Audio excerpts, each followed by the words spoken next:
తిన్నరా పెద్దమ్మ? ఏం చేస్తారు? ఏం చేస్తలేము నాయన, తిన్నాము ఇట్లా కూర్చున్నాము. ఏం కూర చేసిరాక? బెండకాయ తక్కువ చేసిన నాయన. ఆహా, అట్లా ఆక. ఏం పని మీద వచ్చినావు నాయన?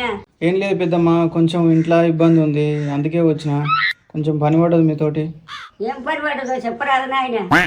ఏం లేదు పెద్దమ్మ, కొంచెం పని ఉండే వచ్చిన కానీ అది ఎట్లా చెప్పాలో అర్థమవుతలేదు పెద్దమ్మ. వానికి పైసలు గిట్లా అవసరం ఉన్నదేమో. ఈ 10 రూపాయలు. ఎన్ని నాయన, ఎన్ని కావాలా నీకు పైసలు?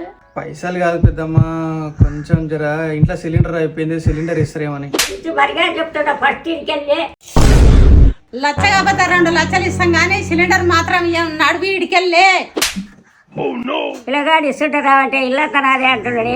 బాబా బాగానే ఉన్నది పిల్లగాడు. నడువు ఇంటికెళ్ళి కనిపించకుండా.